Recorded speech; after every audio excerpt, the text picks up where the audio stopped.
राक्षस के रूप में क्यों जन्मा रावण?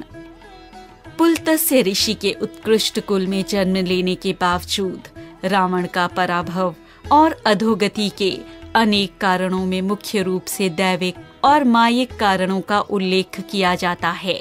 दैविक एवं पारबद्ध से संबंधित कारणों में उन श्रापों की चर्चा की जाती है जिनकी वजह से उन्हें राक्षस योनि में पैदा होना पड़ा।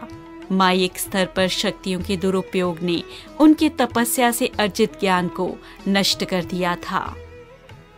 ब्राह्मण कुल में जन्म होने के बावजूद अशुद्ध राक्षसी आचरण ने उन्हें पूरी तरह सराबोर कर दिया था और हनुमान जी को अपने समक्ष पाकर भी रावण उन्हें पहचान नहीं सका था कि ये उनके आराध्य देव शिव के अवतार हैं। रावण के अहंकारी स्वरूप से यह शिक्षा मिलती है कि शक्तियों के नशे में चूर होने से विनाश का मार्ग प्रशस्त होता है। भक्त के लिए विनयशील, अहंकार रहित होना प्राथमिक आवश्यकता है। पौराणिक संदर्भों के अनुसार पुलत्स्य ऋषि ब्रह्मा के 10 मानस पुत्रों में से एक माने जाते हैं। इनकी गिनती सप्त ऋषियों और प्रजापतियों में से की जाती है। विष्णु पुराण के अनुसार ब्रह्मा ने पुलत्स्य ऋषि को पुराणों का ज्ञान मनुष्यों में प्रसारित करने का आदेश दिया था। पुलत्स्य के पुत्र विश्रवा ऋषि हुए, जो हेवरभू के गर्भ में उत्पन्न हुए। विश्रवा ऋषि की एक पत्नी इलबीड़ा से कुबेर और कैकसी के गर्भ से रावण, कुंभकर्ण, विभीषण और शूर्पणखा पैदा हुए थे। सुमाली विश्रवा के श्वसुर और रावण के नाना थे। विश्रवा की एक पत्नी माया भी थी, जिससे खर, दूषण और त्रिशिरा पैदा हुए थे, जिनका उल्लेख तुलसी की रामचरितमानस में मिलता है। 2 पौराणिक संदर्भ रावण की स्थिति को स्पष्ट करने के लिए जरूरी हैं।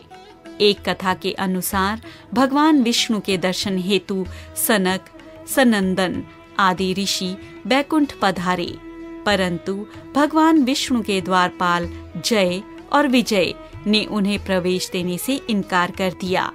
ऋषिगण अप्रसन्न हो गए और क्रोध में आकर जय विजय को श्राप दे दिया कि तुम राक्षस हो जाओ। जय विजय ने प्रार्थना की व अपराध के लिए क्षमा मांगी। भगवान विष्णु ने भी ऋषियों से क्षमा करने को कहा। तब ऋषियों ने अपने श्राप की तीव्रता कम की और कहा कि 3 जन्मों तक तो तुम्हें राक्षस योनि में रहना पड़ेगा और उसके बाद तुम पुनः इस पद पर प्रतिष्ठित हो जाओगे। इसके साथ ही एक और शर्त भी थी कि भगवान विष्णु या उनके किसी अवतारी स्वरूप के हाथों तुम्हारा मरना अनिवार्य होगा। यह श्राप राक्षस राज लंकापति दशानन रावण के जन्म की आदि गाथा है।